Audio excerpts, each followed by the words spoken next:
Halloween, a night of costumes, candy, and sometimes cold-blooded murder. I used to love Halloween. While most people are trick or treating, others are plotting something far more sinister. She gave me a kiss and a hug and told me she loved me.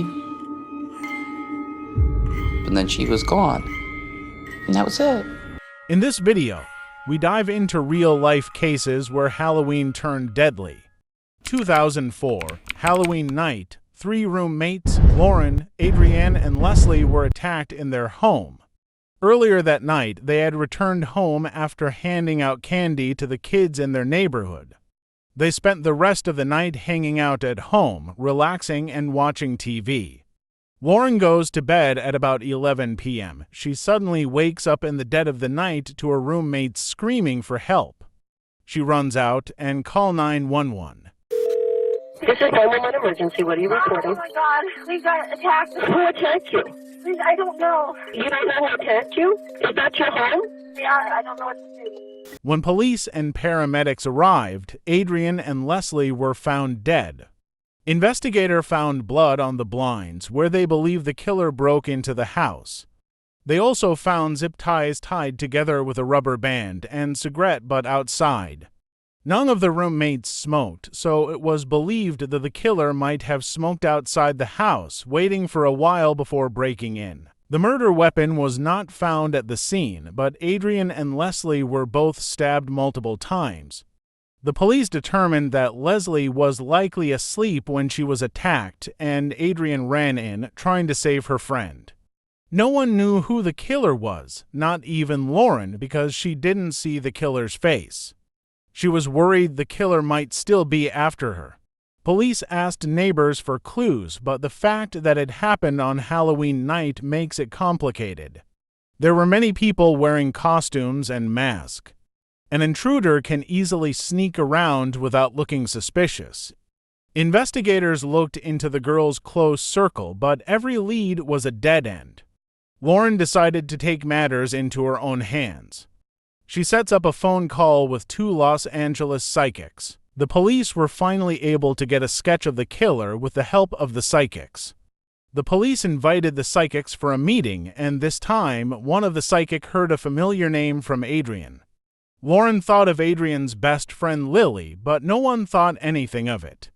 It was believed that Adriane might have just wanted to send a message to her best friend Lily. On September 22, 2005, the police made a decision to announce to the public that they found a rare brand of cigarette butt at the scene.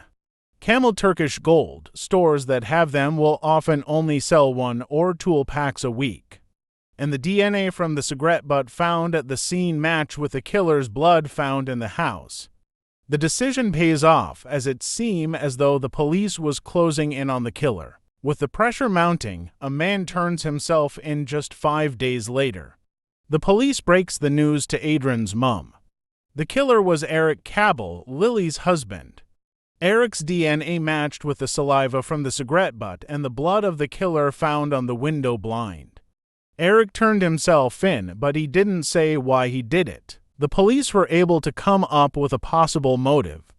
7 months before the attack, Lily was about to leave Eric because he had a drinking problem. According to reports, Adriane was one of the voices telling Lily she could do better. On December 5, 2006, Eric pleads guilty to 2 counts of first-degree murder. He accepts a plea deal and, in exchange, he avoids the death penalty. At his sentencing, Adriane's mom addressed Eric directly. You knew Adriane. She counted you among her friends. You are a man who violently stabbed to death the best friend of the woman you love. You cannot love Lily and bring a knife into Adriane's home and stab her again, and again, and again. While in the coming years, the memory of Leslie and of Adriane will remain clear and shining bright in our hearts, I will think of you no more. Eric's wife, Lily, also showed her support to Adriane and Leslie's family. Then she addressed Eric with her statement shocking the entire courtroom. My heart goes out to both Arlene and Kathy, and to the rest of their families and friends. Eric, there is nothing in this world that you could do to make me love you less. Eric also addressed his victim's family. Voice doesn't work. I am a broken man. Oh, sucks. The words evade me to articulate the depths of my sorrow. Eric was eventually sentenced to life in prison without the possibility of parole. Lily divorced him after his conviction. Eric murdering his wife's best friend is extremely horrific, but this next case is even more horrific.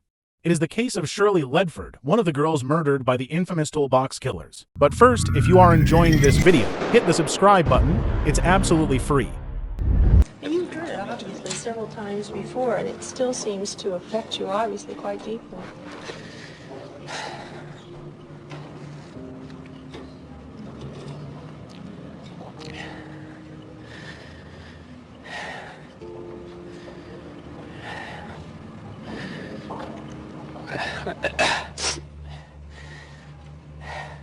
On October 31st, 1979, 16-year-old Shirley Ledford was waiting for a bus outside a gas station.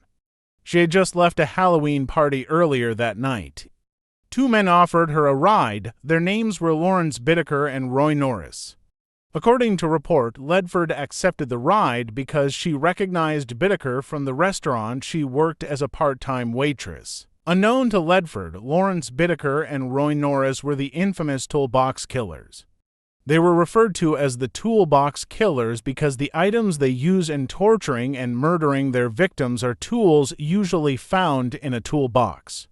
Lawrence Bittaker and Roy Norris had previously tortured and murdered 5 girls before picking up Ledford that night. But unlike their previous victims, they tortured and murdered Ledford as they drive around the city instead of their usual killing spot. They also decided to dump her body on the beach instead of in the wilderness where they dumped their previous victims. The police were finding it very hard to get leads that could help them find the killer, or in this case, killers. But that was about to end when Roy Norris bragged to a friend they had met in prison about their killing spree. Both men were arrested, each blaming the other. Roy Norris agreed to plead guilty in a bid to avoid the death penalty. He was sentenced to 45 years to life in prison. Lawrence Bittaker, on the other hand, pled not guilty and went to trial. During the trial, audio recording of their victims while they were being tortured was played, allowing everyone in the courtroom to live their trauma. I've heard screams before. I thought I'd be able to sit and listen, but I've never heard anything like that in my life. I just couldn't believe it. I have a daughter, and I just could see her, and I couldn't take it. You've heard it obviously several times before, and it still seems to affect you obviously quite deeply.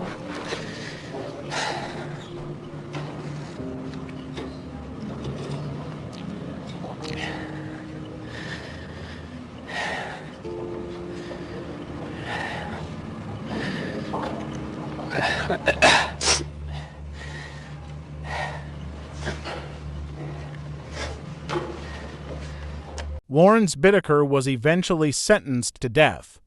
Both men later died of natural cause in prison. If you find this video enlightening, kindly give it a thumbs up and subscribe.